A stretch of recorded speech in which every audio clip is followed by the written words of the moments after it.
추석 명절이 되면 모든 사람들이 부모님이 계신 고향으로 향하듯 우리가 이 땅의 삶을 마치면 영원한 아버지의 품, 본향으로 돌아가게 됩니다.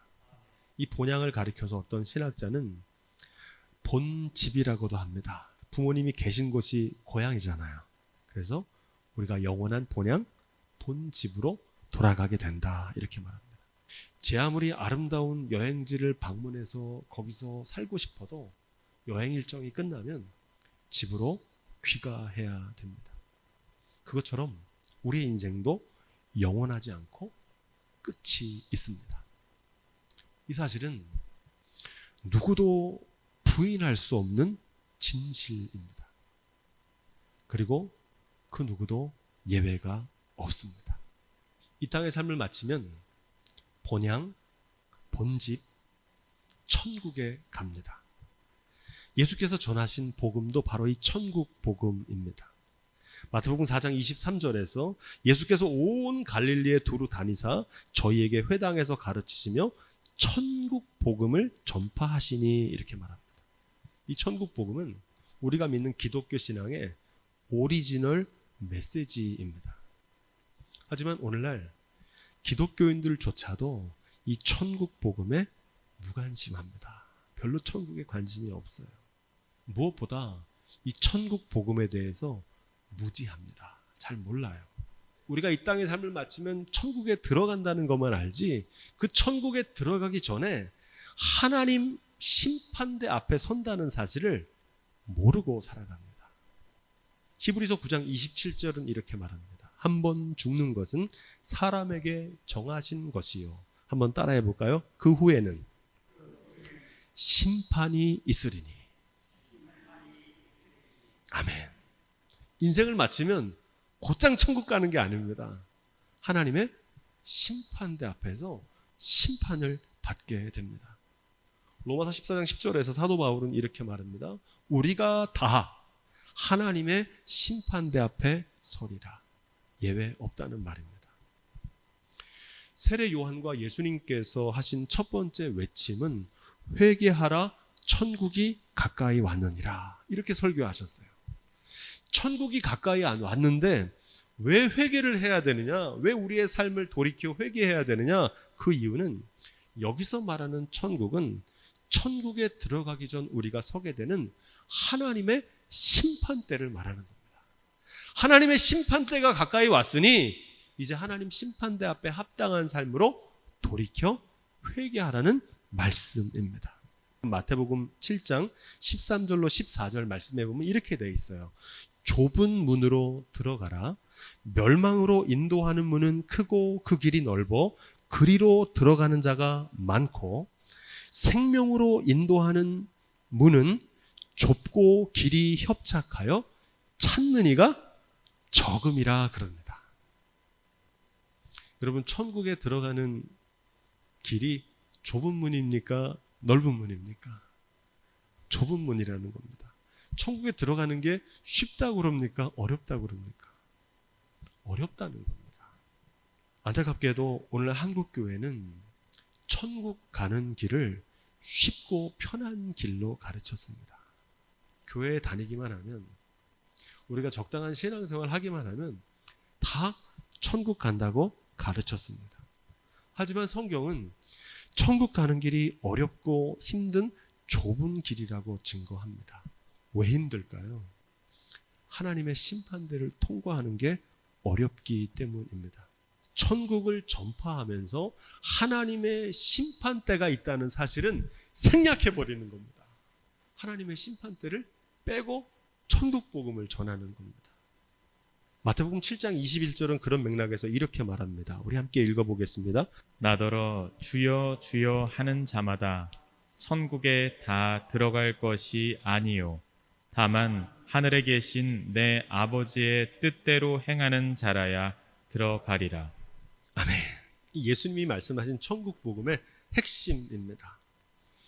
신앙적인 혈통이나 직분, 연조와 같은 외적인 기준으로 천국 가는 게 아니라는 겁니다. 그거 안 보신다는 거예요. 단 하나를 보시는데 뭐냐? 아버지의 뜻대로 행하는지 여부를 보신다는 겁니다. 22절 말씀에 이렇게 되어 있어요. 그날에 많은 사람이 나더러 주여 주여 하면서 우리는 왜 천국에 못 들어갑니까? 이렇게 말하는데 그날은 어떤 날이냐? 하나님의 심판대 앞에 서는 날입니다. 주의 이름으로 선지자 노릇하는 사람, 저 같은 사람이죠. 주의 이름으로 권능을 행한 사람, 귀신도 쫓아내고 주님의 이름으로 큰 업적을 남긴 사람들도 말합니다. 그들도 천국에 못 들어갈 수 있다는 심각한 경고입니다. 그 이유를 갈라디아서 6장 7절은 이렇게 말합니다. 스스로 속이지 말라. 하나님은 만울이 여김을 받지 아니하시나니 사람이 무엇으로 심든지 그대로 거두리라. 자기 육체를 위하여 심는 자는 육체로부터 썩어진 것을 거두고 성령을 위하여 심는 자는 따라해 보겠습니다. 성령으로부터 영생을 거두리라. 아멘. 육체를 위해서 심은 사람은 육체를 위한 것을 거둘 거라는 겁니다. 성령을 위해 심는 사람들은 영생을 거둘 거라는 말씀입니다. 노년을 준비하며 사는 사람은 평화로운 노년을 살게 될 겁니다. 천국을 준비하며 사는 사람들은 천국의 영생을 누리게 될 줄로 믿습니다. 그런데 문제는 천국 가는 사람이 적은 이유는 천국이나 영생을 위해서는 심지 않고 온통 이 땅에서 썩어질 것을 위해서 심으며 살아가는 사람이 어떻게 천국과 영생을 누릴 수 있겠냐는 겁니다. 천국에는 관심이 없고 온통 이 땅에서 썩어지는 것, 물질과 명예와 권세만을 추구하며 살아갔던 사람이 어떻게 천국에 들어갈 수 있겠냐는 말입니다. 복음주의 4인방 옥한음, 하용조, 이동원, 홍정길 목사님 가운데 홍정길 목사님이라는 분이 이런 칼럼을 썼어요. 그렇게 믿어서 천국 가겠나? 그렇다면 하나님이 우리를 심판하는 기준은 무엇일까요? 그 기준이 오늘 우리가 함께 읽은 요한계시록 20장 12절에 나옵니다. 우리 그런 맥락에서 읽어보겠습니다. 또 내가 보니 죽은 자들이 물온 대소하고 그 보좌 앞에 섰는데 책들이 펴 있고 또 다른 책이 펴졌으니 곧 생명책이라. 죽은 자들이 자기 행위를 따라 책들에 기록된 대로 심판을 받으니. 아멘. 여기서 말하는 보좌는 왕좌라는 뜻입니다. 영어로 throne입니다. 하나님의 심판대입니다. 믿음이 있는 사람이나 믿음 없는 사람이나 예외 없이 물론 대소하고 하나님의 심판대 앞에 서는 광경을 기록합니다. 여기서 말하는 심판의 기준은 생명책에 기록된 대로 심판하시겠다 이렇게 말합니다. 이 생명책이 중요한데 영어로 쉽습니다. Book of Life입니다. life란 단어가 중요한데 보통 이 life를 생명, 목숨이라고 번역하는데 성경이 말하는 life는 우리의 인생, 우리의 일생, 우리의 삶이라고 번역하는 것이 정확합니다. 우리의 삶을 기록한 책, 그 책대로 심판하신다는 겁니다. 한마디로 이 심판의 기준은 우리의 삶입니다. 우리가 사는 날 동안 하나님의 뜻대로 하나님 말씀대로 준행하며 살았는지를 판가름하십니다. 목사님, 하나님의 뜻이 뭔지를 어떻게 합니까? 여러분, 하나님의 뜻이 어렵습니까? 사실 잘 생각해보면 하나님의 뜻은 너무 분명합니다. 교회 다니지 않는 사람도 알아요. 여러분, 사랑하며 사는 게 하나님의 뜻입니까? 미워하며 살아가는 게 하나님의 뜻입니까? 당연히 사랑하는 거잖아요. 평화롭게 사는 게 하나님의 뜻입니까? 전쟁을 벌이는 게 하나님의 뜻입니까? 평화롭게 사는 게 하나님의 뜻이잖아요. 염려하기보다 기도하며 사는 것이고 불평하기보다는 감사하며 사는 게 하나님의 뜻입니다. 너무 분명해요. 문제는 그 하나님의 뜻을 알고도 그대로 살지 않는 게 문제입니다. 하나님의 말씀이 어렵습니까? 하나님의 말씀은 성경에 명확하게 증거하고 있습니다. 다만 성경을 읽지 않으니까 하나님의 말씀을 모르는 겁니다. 목적이 이끄는 삶이라고 하는 책을 쓴 릭 워렌이라고 하는 목사님은 하나님의 심판대 앞에서 물으실 질문을 3가지로 정리했습니다. 성경을 쫙 연구해서 이분이 정리했는데 이걸 3가지를 꼭 기억하십시오. 첫째는 이 땅에서 어떤 존재로 살았는지를 물어보십니다. 하나님의 자녀로 살았는지, 탐욕의 노예로 살았는지. 이렇게 생각하면 됩니다. 어떤 사람이 이 땅을 사는 동안 천사처럼 사는 사람도 있는데 어떤 사람들은 짐승만도 못한 삶을 살아갑니다. 그 이유가 어디 있느냐? 욕심에 이끌려 사는 삶에서 말씀대로 이끌려 사는 삶으로 변화되는 겁니다. 이걸 거듭남이라고 합니다. 다시 태어나는 거예요. 사람은 반드시 2번 태어나야 됩니다. 부모님의 자녀로 태어나는 게 첫 번째 태어남이라면 2번째 태어나는 것은 하나님의 자녀로 태어나는 겁니다. 누가 하나님의 자녀입니까? 하나님의 뜻대로 하나님 말씀대로 사는 사람이 하나님의 자녀인 줄로 믿습니다. 이걸 보세요. 이게 첫 번째 하나님의 심판의 기준입니다. 2번째 하나님의 심판의 기준은 너에게 맡긴 것을 잘 선용하며 살았는지 물어보십니다. 달란트 비유가 전하는 청지기 정신입니다. 생명, 물질, 건강, 시간, 재능. 하나님께서 우리에게 맡기신 것인데 그거 잘 선용하며 살았는지를 모르십니다. 많이 맡았다고 좋아할 거 없고 적게 맡았다고 낙심할 거 없습니다. 맡기신 것만 찾으세요. 끝으로 3번째 하나님 우리에게 주시는 질문은 심판대 앞에서 내가 너에게 맡긴 사명을 잘 감당했느냐 물으십니다. 이 사명이란 말은 소명이라고도 하고 부르심이라고도 하는데 요즘 말로 바꿔서 말하면 학생들이 공부하는 과제나 숙제를 말합니다. 영어로 얘기하면 미션이에요. 군인들에게 맡겨진 것으로 하면 임무입니다. 내가 너에게 맡긴 임무, 과제 잘 수행했냐는 겁니다. 세상에 그냥 태어난 존재는 없습니다. 저는 강릉 예한교회 담임 목사로 하나님께서 부르셔서 이 교회 예배당을 건축하는 임무, 사명을 맡기셨다고 믿고 살았습니다. 여러분들에게도 하나님께서 맡기신 그 사명을 모르십니다. 하나님께서 우리에게 말씀대로 준행하며 사는 삶을 요구하시는 이유가 무엇일까요? 신명기 10장 12절로 13절 이렇게 기록됩니다. 이스라엘아, 내 하나님 여호와께서 너에게 요구하시는 것이 무엇이냐?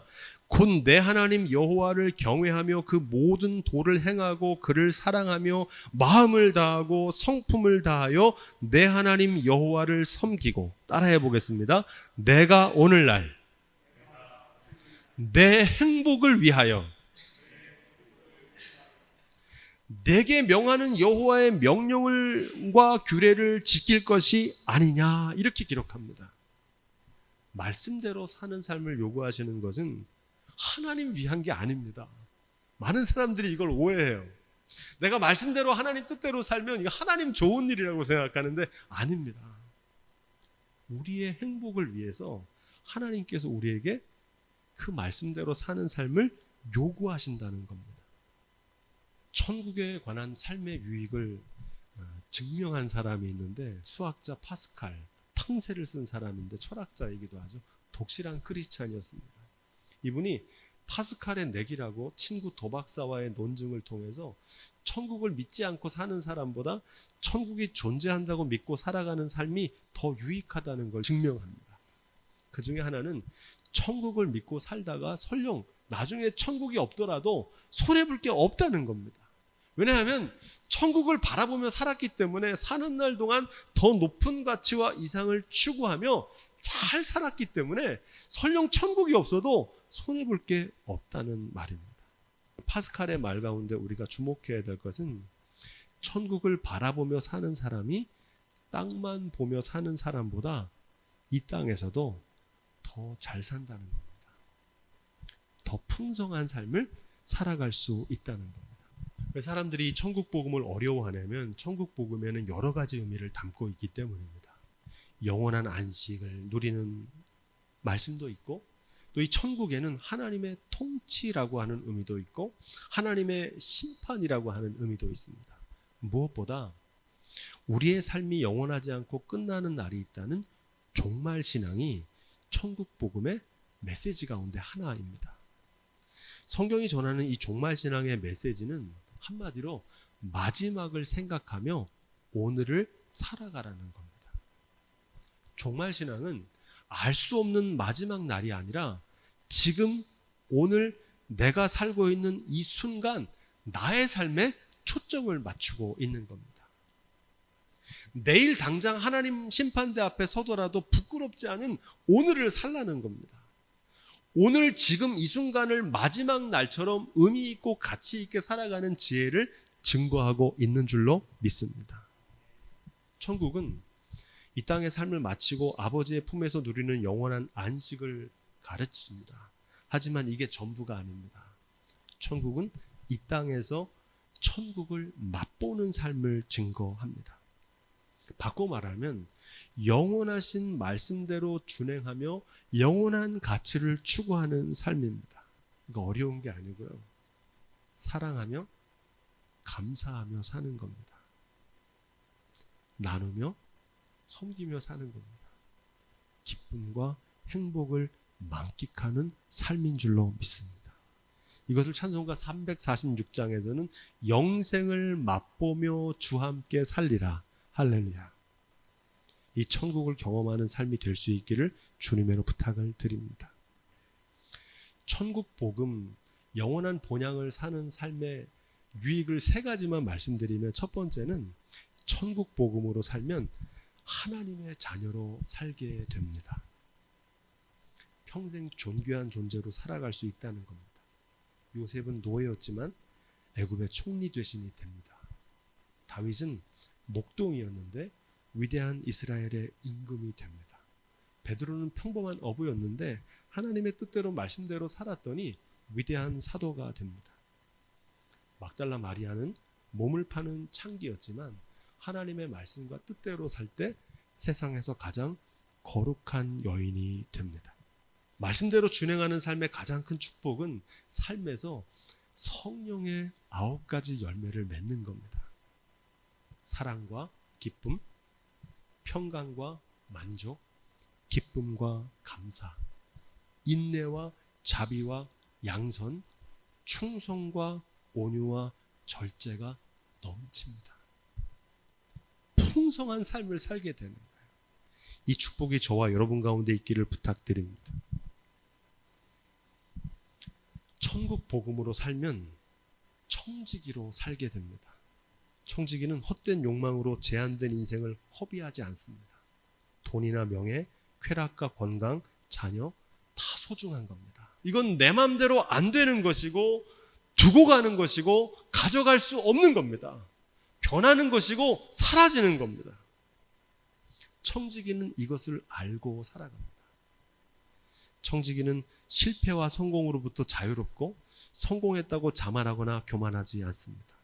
무엇보다 청지기는 작은 일에도 충성할 수 있습니다.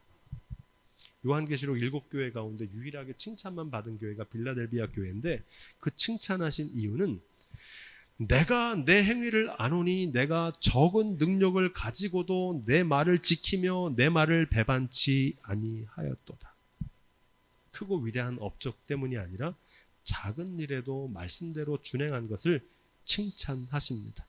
내 인생이 너무 작고 초라하다고 낙심하는 분들이 있다면 이 말씀이 위로와 소망이 될 수 있기를 주님의 이름으로 축복드립니다. 무엇보다 천국 복음으로 살면 사명자로 살게 됩니다. 하나님이 나를 교회와 가정으로 삶의 현장으로 부르셨다고 생각하며 사는 사람, 이 소명으로 사는 사람은 아골골짝 같은 빈들에서도 사명 감당할 수 있습니다. 환경이 어렵다고, 상황이 어렵다고 낙심하거나 불평하기보다 힘들다고 도망치거나 포기하지 않고 끝까지 그 사명 감당할 수 있습니다. 하나님께서 보내시고 맡기신 거니까. 보내신 분은 그것을 감당할 힘과 지혜와 능력을 주시기 때문입니다. 그래서 사명자는 이름 없이 빚도 없이 감사하며 섬길 수 있습니다. 멸시, 천대, 십자가도 지고 갈 수 있습니다. 왜냐하면 다른 사람 몰라줘도 그 일을 맡기신 주님은 알아주실 테니까. 종의 몸에 지닌 것도 아낌없이 드릴 수 있습니다. 주님께서 갚아 주실 테니까. 천국을 믿고 바라보며 사는 모든 사람에게 주시는 약속입니다. 무엇보다 이 천국 복음의 가장 큰 유익은 삶에서 만나는 위기를 이겨낼 수 있는 힘을 준다는 겁니다. 마태복음 7장 24절로 27절의 말씀인데, 말씀을 듣고 준행하는 자는 비가 오고 창수가 나는 날에도 흔들리지 않는다는 겁니다. 천국 복음이 주는 유익은 우리의 삶에서 만나는 위기의 순간 그 위기에 흔들리지 않고 승리할 수 있는 힘을 주는 줄로 믿습니다. 왜 모래 위에 집을 지을까요? 모래 위에 집을 짓는 게 더 빨리, 더 크게, 더 쉽게, 더 싸게 지을 수 있기 때문입니다. 한마디로 가성비가 좋은 겁니다. 쉽게 할 수 있거든요. 반석 위에 지으려면 오랜 시간, 많은 노력, 더 많은 비용이 요구되기 때문입니다. 말씀대로 준행하는 게 왜 힘드냐면 자기를 부인해야 됩니다. 욕심에 이끌려 살아가는 게 아니고 하나님의 뜻대로 살려면 내 욕심 내려놔야 되거든요. 하늘의 미랄로 썩어져야 되기 때문에 그렇습니다. 그래서 오늘날 대부분의 그리스도인들이 말씀을 듣긴 듣는데 모래 위에 집을 짓는 길을 선택합니다. 장인 정신으로 만든 제품, 명품을 가리켜서 마스터피스라고 하고요. 그 모양을 본따서 만든 모조품을 짝퉁, 이미테이션이라고 합니다. 모양은 똑같지만 이 명품과 짝퉁의 결정적인 차이가 있습니다. 이 짝퉁은 모양은 똑같은데 애프터 서비스가 안 돼요. 이거 고장났다고 가져가도 이거 우리 제품이 아니라는 겁니다. 가짜니까. 품질 보증이 안 됩니다. 잘 고장나요.